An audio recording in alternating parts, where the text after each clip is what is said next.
Hi everyone, we've got quite a different and special curriculum lesson for you today because today is not like every other day. Today is World Book Day. So what we're going to do is we're going to talk about World Book Day, we're going to play a couple of reading games, and then we're going to talk about the book that I've chosen for us for World Book Day. Now, if you came onto the story yesterday, you will know what our story is already. So I hope that you liked it, and I hope that you're excited to do the activities that we've got based on our book.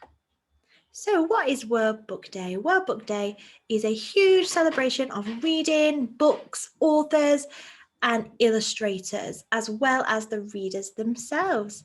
World Book Day wants everyone to enjoy reading and everyone to have a book of their own. And it is a time where we can remember how fun reading can be. There are loads of things that we do to celebrate World Book Day.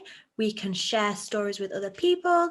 We might dress up as our favourite book character. We might read lots of new or different books that we've never read before. We might spend time talking about books and finding out what our friends like to read and talking about books with other people. There are loads of things. Now, it's a bit of a shame really, because if we were in school today, we would all be dressed up, we would have our doors decorated, we would be playing games together and doing lots of fun activities based around our book.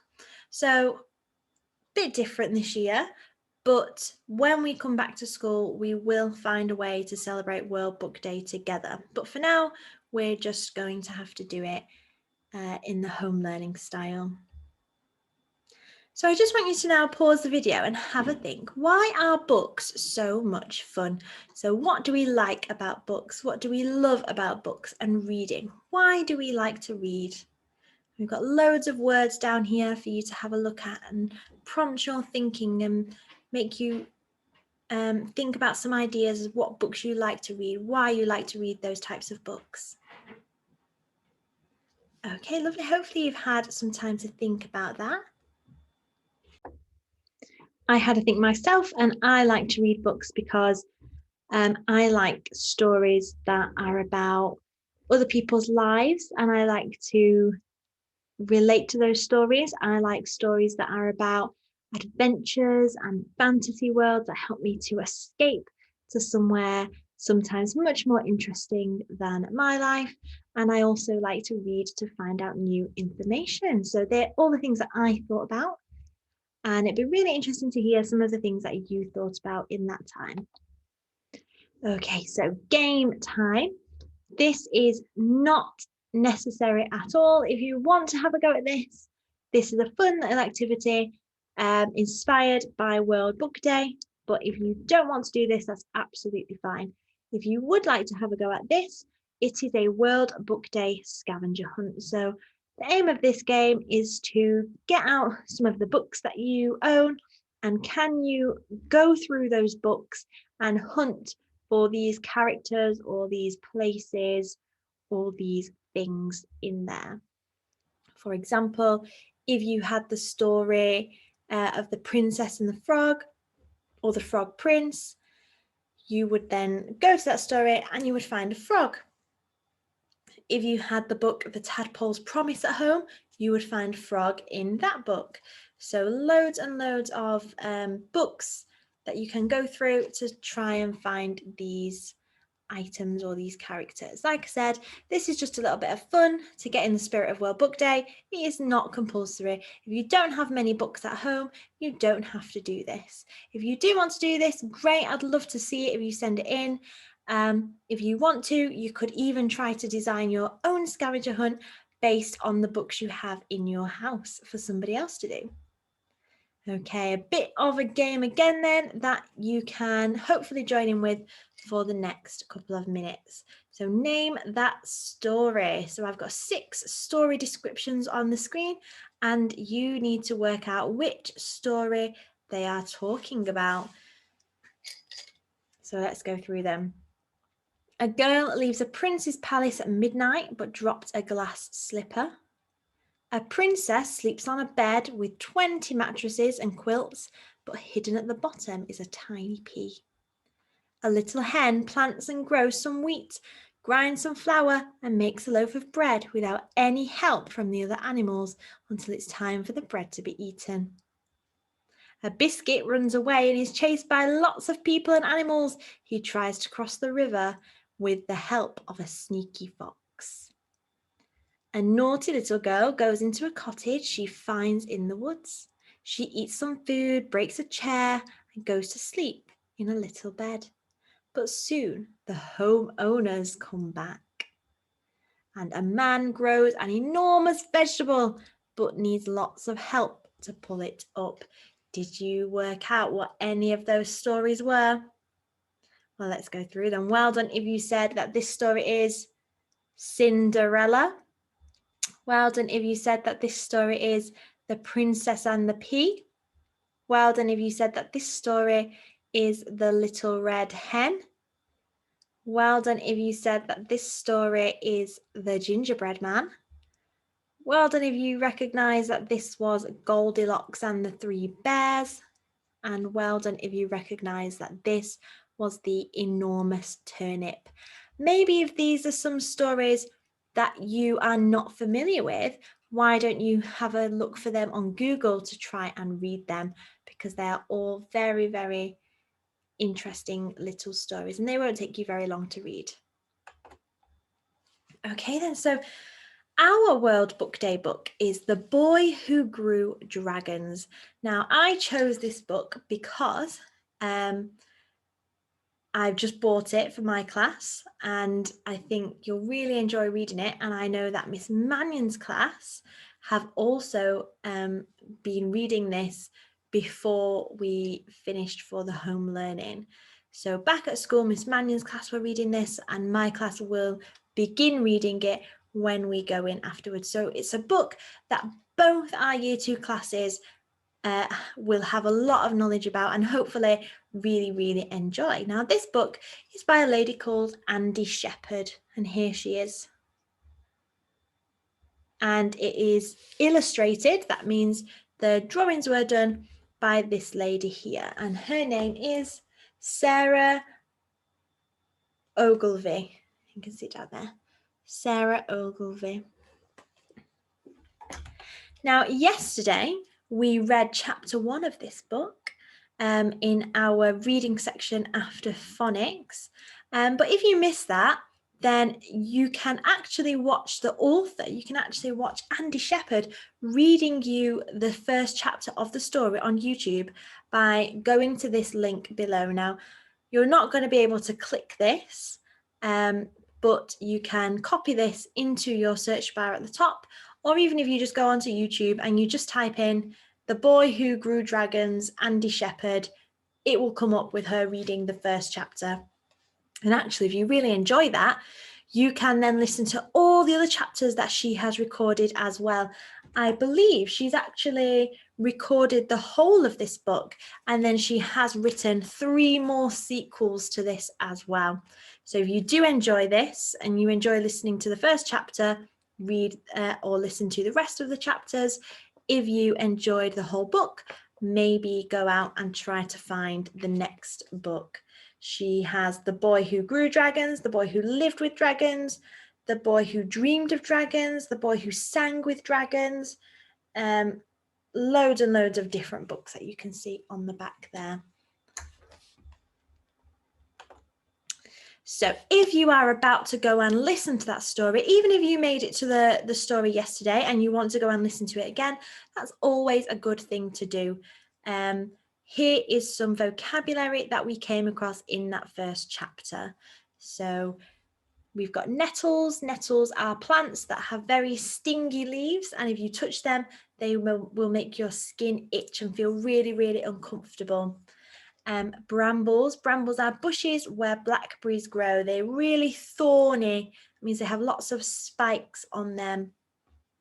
Dragon fruit. So for those of you that have never seen a dragon fruit before, this is what it looks like. And then this is what it looks like when you chop it open on the inside. The Amazon. So hopefully you remember what the Amazon is from our geography lessons a few months ago.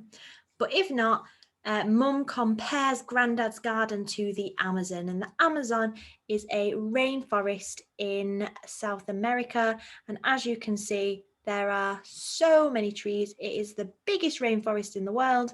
And she's saying that Grandad's garden has got so many weeds and plants in it that it looks like the Amazon. Bioluminescence is when living things like plants or animals, they give off light. So here you can see that jellyfish under the sea are glowing. So that's what bioluminescence is. Cactus. Cactus is a spiky plant. So you can see here, this is kind of what they look like in the background. And if you go really close, you can see that there's lots of little spikes, not good to touch. We talked about the phrase twinkle in your eye when someone is really, really happy. They've got a twinkle in their eye. An overlord, someone who rules everything. And the tendril, remember the dragon fruit was attached to the cactus-like arms by tendrils, and tendrils are these wiry, spirally parts of the plant that you might see. So again, feel free to pause the video now, go over to Andy Shepherd's video on YouTube, listen to that again. If you feel really confident that you already know everything that happened in that first chapter, then you can carry on watching the video. So now it is time to recap what happened in that first chapter. Can you pause the video and either shout out loud, write it down, tell someone what happened in chapter 1 of The Boy Who Grew Dragons? Great, hopefully you've shared some of your ideas then. So in this story, we might say it was about a boy whose granddad wanted to grow their own raspberries. So they went out into the garden and they decided that they were going to dig up all the weeds in the garden to make room for these new plants that they wanted to grow. But as they went out and they were digging up the weeds, they found this really unusual plant that they'd never seen before. And you can see that here. It had cactus-like arms, really spiky, and it had these spiky red fruits growing off it. And what happened was the little boy, who at the moment we only know his name is Chipstick, that's what his granddad calls him. I don't think that's his real name, but his granddad calls him Chipstick. And they're about to go back inside because they've been working really hard all day long. And he picks the fruit off the tree and he takes it inside. And then when he gets inside, he Googles what this strange spiky fruit is what it is, and it says that it is a dragon fruit. So hopefully your summaries were much more concise than mine, but there is a brief overview for anyone who had forgotten. Now, at the end of the chapter, it says that he left it on the desk and he went down for his tea, but that was probably not a good idea because of what happened next. So my question to you is, what do you think will happen next? What do you predict? Again, pause the video and share your answer with someone in the room, talk out loud to yourself or write it down. Okay, hopefully you've shared some of your ideas about what you think will happen next.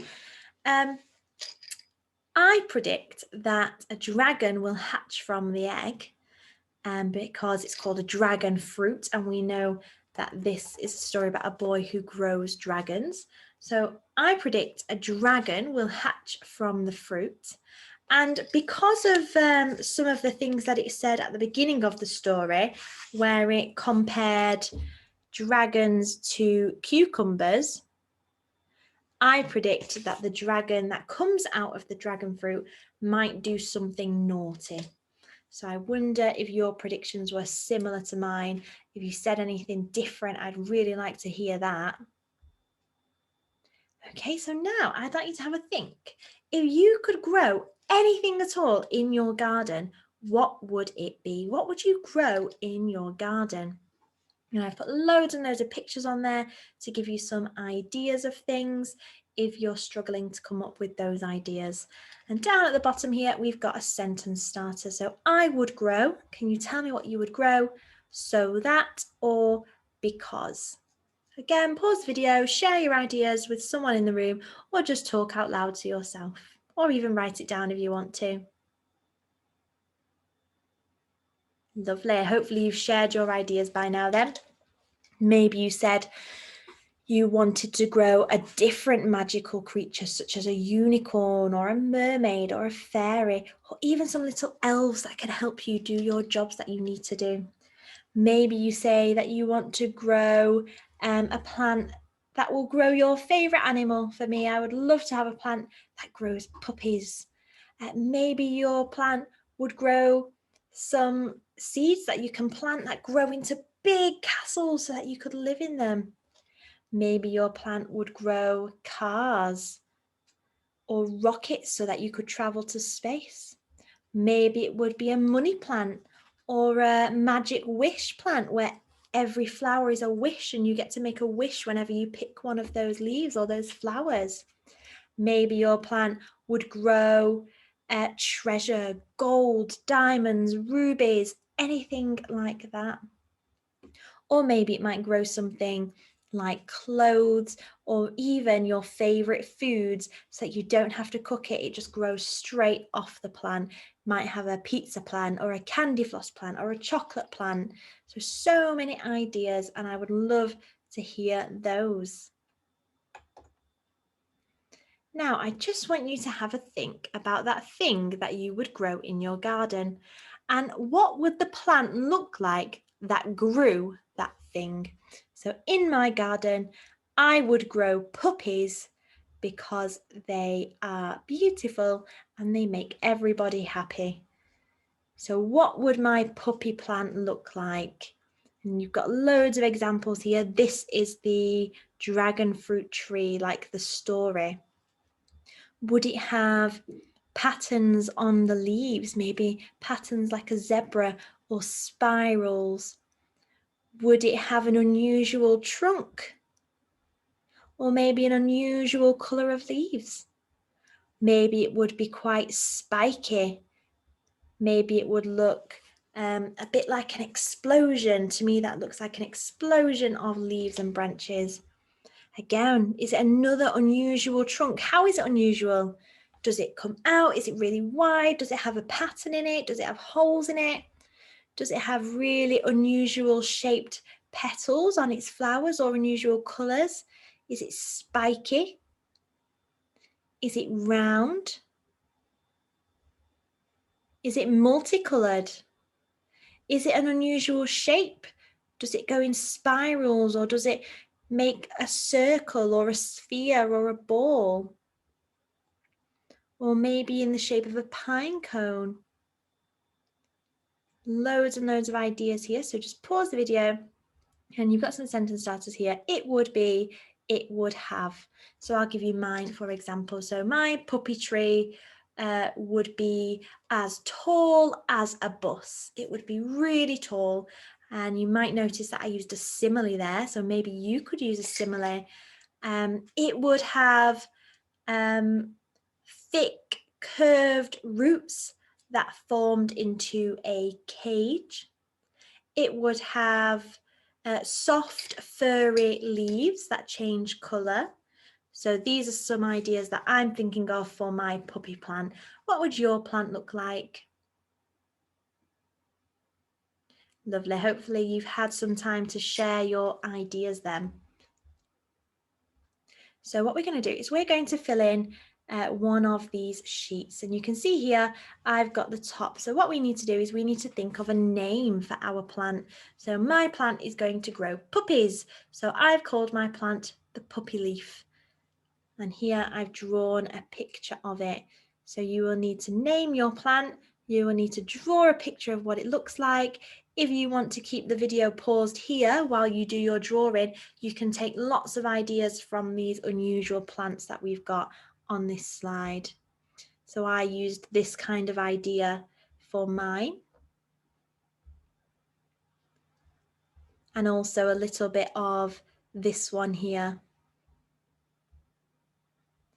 And then underneath, I explained why I would grow the thing that I chose to grow. So explain why I would grow puppies. I would grow puppies because, and then after that, I described the plant that the puppies would grow on. So I wrote, I would grow puppies in my garden because they are beautiful and they make everyone happy. And you can see that I've used a compound sentence here to give 2 reasons why I would grow puppies, and I put a comma before my coordinating conjunction. They would grow on a puppy leaf. I wrote poppy leaf. They would grow on a puppy leaf plant, which would be as tall as a bus. So I've said they would grow on a puppy leaf plant, and I've said that would be as tall as a bus. I'm now describing what that plant would look like. It would have thick, windy roots which curve into a cage to keep them safe inside. So inside is where my puppies will grow, and it will keep them safe. The puppies would grow on large furry leaves that change colour when the puppy is nearly ready. So you can see I've also used lots of expanded noun phrases in there. I've used a simile, it would be as tall as a bus, or you could say tall like a bus. It would have thick, windy roots. It would grow on large furry leaves. You might want to say that your plant is spiky like a cactus, or it would be as tall as a house. So loads of ideas there. And again, you can use your sentence starters from this page and this page. This template can be downloaded from the Byron Wood School website, but if you want to, you can also just completely make your own description with your title at the top, the picture in the middle, and then your description and explanation at the bottom. And again, sentence starters are on here. I would grow, what you would grow, because I would have, sorry, it would have, or it would be. And I've got my model here. I'm really looking forward to seeing all of the things that you choose to grow in your garden, what those plants would look like. So please do send this work in if you have not sent any other work in this week especially. And I will see you in school to read some more of The Boy Who Grew Dragons. I hope you enjoyed it, and I will see you soon. Bye.